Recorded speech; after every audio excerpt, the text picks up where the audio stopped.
सबको जय मसीह। फिर से एक नए एपिसोड में आपका स्वागत है। पिछले एपिसोड में हम लोग पुराना नियम में पवित्र आत्मा लोगों के ऊपर आता था, उसी के बारे में बता रहे थे। अभी उसी सिलसिले को जारी रखते हुए आगे हम देखेंगे। ये न्यायों का किताब का 6 अध्याय 33 से लेकर के 34 तक वचन में ऐसे लिखा है। इसके बाद सब मिद्यानी और अमालेकी और पूर्वी इकट्ठे हुए और पार आकर इस्राएल की तराई में डेरे डाले। तब यहोवा का आत्मा गिदोन में समाया और उसने नरसिंगा फूका। तब अबीएजेरी उसके सुनने के लिए इकट्ठे हुए। यहाँ पर इंग्लिश में लिखा है, spirit of the Lord came upon Gideon. Gideon के ऊपर पवित्र आत्मा आया।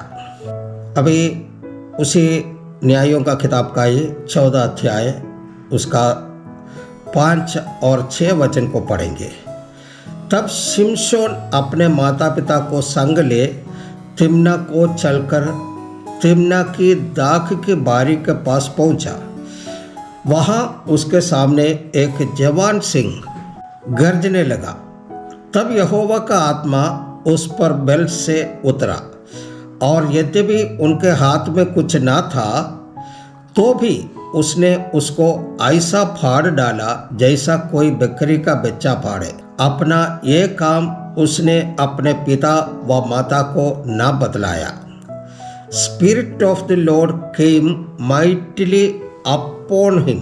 और उसी न्यायों का किताब का 11 अध्याय 29वां वचन में इसे लिखा, तब यहोवा का आत्मा यिप्तह में समा गया और वह गिलाद और मनश्शे से होकर गिलाद के मिस्पे में आया और गिलाद के मिस्पे से होकर अम्मोनियों की ओर चला। Spirit of the Lord came upon यिप्तह। यहोवा का आत्मा यिप्तह में समा गया। और न्यायों की किताब का 14 का 5 और 6 में यहोवा का आत्मा शिमशोन पर बल के साथ उतरा था। अभी पहला शमूएल उसका 16 अध्याय 13वां वचन में इसे लिखा है, तब शमूएल ने अपना तेल का सिंग लेकर उसके भाइयों के मध्य में उसका अभिषेक किया और उस दिन से लेकर भविष्य को यहोवा का आत्मा दाऊद पर बल से उतरता रहा। तब शमूएल उठकर रामा को चला गया। Spirit of the Lord came upon David. पूरे पुराना नियम पढ़ने के समय में हम देख सकते हैं कि अनेकों परमेश्वर के महान दासों के ऊपर पवित्र आत्मा आया था। एलिया के ऊपर में जो आत्मा आया था उसका दुगुना आत्मा एलिया के ऊपर में भी आया।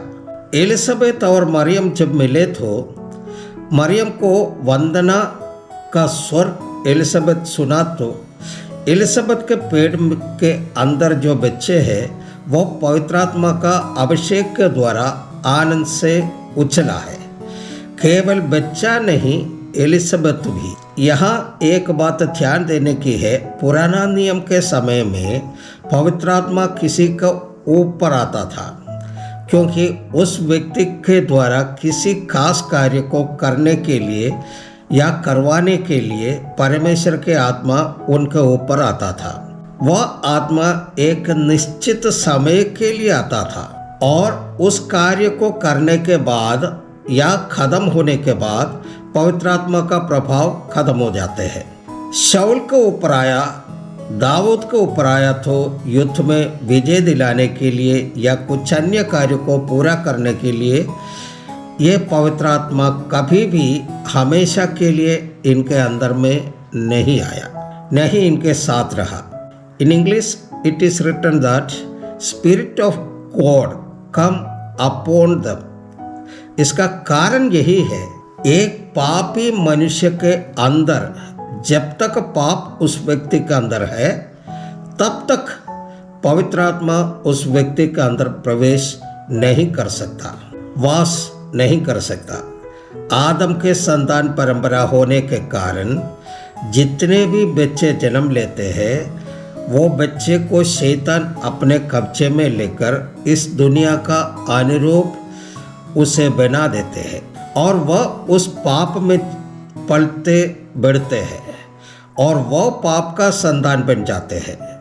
इसलिए एक पापी मनुष्य के अंदर जब तक पाप उस व्यक्ति के अंदर है तब तक पवित्र आत्मा उस व्यक्ति के अंदर प्रवेश नहीं कर सकता। लेकिन पेंटकोस्त का दिन जो पवित्र आत्मा आया है उस दिन 120 लोगों के अंदर प्रवेश किया और वास किया। यीशु मसीह ने बोला था यूहन्ना 14 का 16 और 17 वचन में, और मैं पिता से विनती करूंगा और वह तुम्हें एक और सहायक देगा कि वह सर्वदा तुम्हारे साथ रहे, अर्थात सत्य का आत्मा, जिसे संसार ग्रहण नहीं कर सकता क्योंकि वो न उसे देखता है और न उसे जानता है। तुम उसे जानते हो क्योंकि वह तुम्हारे साथ रहता है और वह तुम में होगा। तुम्हारे साथ रहता है और वह तुम में होगा।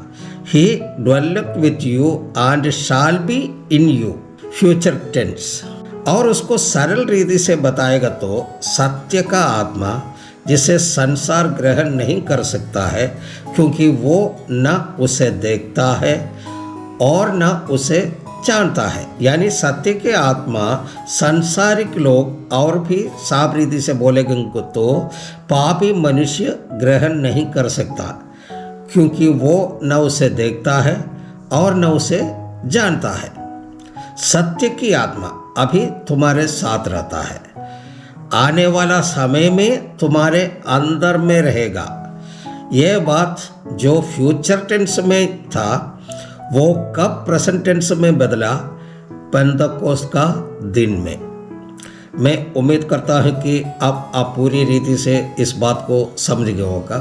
परमेश्वर को धन्यवाद हो। इसका मतलब यही है, पेंटकोस्त के दिन से पहले पवित्र आत्मा उनके ऊपर में आता था, अंदर नहीं। पवित्र आत्मा पेंटकोस्त के दिन इस धरती पर उतर आया, 120 लोगों के अंदर प्रवेश करके उन लोगों को अपने वश में और अधीन में रखकर प्रकट किया। पवित्र आत्मा के साथ साथ 2 व्यक्ति और आया, पिता परमेश्वर और पुत्र यीशु मसीह, यानी त्रिएक परमेश्वर। पवित्र आत्मा का अभिषेक कर हमें उनके वश में करने के बाद हमें उस त्रिएक परमेश्वर का मंदिर बनाकर उसमें वास करने के लिए हमारे अंदर में आया। हमारे शरीर को एक आराधनालय बनाने के लिए, एक मंदिर बनाने के लिए, नहीं तो हम कह सकते हैं मसीह के कलीसिया के रूप में कल्पना करने के लिए पवित्र आत्मा हमारे अंदर में आया। पवित्र आत्मा का अभिषेक पाने का मतलब है त्रिएक परमेश्वर, पिता परमेश्वर, पुत्र यीशु मसीह, पवित्र आत्मा, ये तीनों आपके अंदर में वास कर रहे हैं। हालेलुया। अभी हमारे अंदर में कौन कौन है? पिता है, पुत्र है, पवित्र आत्मा है। ये तीनों आपके अंदर वास करेगा तो आप कौन है? परमेश्वर का वास स्थान, परमेश्वर का आराधनालय, परमेश्वर का मंदिर, परमेश्वर का कलीसिया, यीशु मसीह का शरीर का एक अंग। इसलिए प्रेरित पौलुस कुरिन्थियों को पत्र लिखने के समय में ऐसे लिखा है, 1 कुरिन्थी 3:16 में लिखा है, क्या तुम नहीं जानते कि तुम परमेश्वर का मंदिर हो और परमेश्वर का आत्मा तुम में वास करता है? यदि कोई परमेश्वर का मंदिर को नाश करेगा तो परमेश्वर उससे नाश करेगा, क्योंकि परमेश्वर का मंदिर पवित्र है और वह तुम हो। कुरिन्थियों में 1 कुरिन्थी 6:19 में इसे लिखा है, क्या तुम नहीं जानते कि तुम्हारी देह पवित्र आत्मा का मंदिर है जो तुम में बसा हुआ है और तुम्हें परमेश्वर की ओर से मिला है और तुम अपने नहीं हो? ये दोनों वचन पढ़ने का समय में मालूम हो जाता है तुम परमेश्वर का मंदिर हो और परमेश्वर का आत्मा आपके अंदर में वास करता है। इसलिए परमेश्वर का मंदिर को नाश करने वालों को परमेश्वर नाश करेगा। क्यों ये बात यहाँ पर बताता है? उस आयत का 17-18 वचन पढ़ने से हम लोग को मालूम हो जाएगा। पहला कुरिन्ती 6 अध्याय का 17 और 18 वचन भी यहाँ पर पढ़ते हैं। और जो प्रभु के संगति में रहता है वो उसके साथ एक आत्मा हो जाता है। व्यभिचार से बचे रहो। जितने और पाप मनुष्य करता है वे देह के बाहर है, परंतु व्यभिचार करने वाले अपने ही देह के विरुद्ध पाप करता है। ये बताने के बाद लिखता है व्यभिचार से बचे रहो। यहाँ हिंदी एंड इंग्लिश ट्रांसलेशन में एक ही शब्द से सीमित कर दिया है, लेकिन मलयालम में एक ऐसा शब्द का इस्तेमाल किया है जिसका बहुत सारा अर्थ है। वो हम पर लिखा है दुर्नडप। इसका मतलब है बुरी चाल चलन। इसमें बहुत सारे बात आ जाता है। शरीर का इस तरह का प्रवृत्तियाँ लोग उसके बुरे प्रभाव के अनुसार नहीं लेते हैं और उसे मनुष्य का कमजोरियों समझकर टाल देते हैं। इन लोग सोचते हैं मनुष्य हड्डी मांस और लहू तो है, इसी तरह जीवन बिताएंगे। पहले देखेंगे, फिर छुएंगे, फिर उसे अनुभव करते हैं। उसके बाद सोचते हैं ये तो परमेश्वर माफ़ कर देंगे।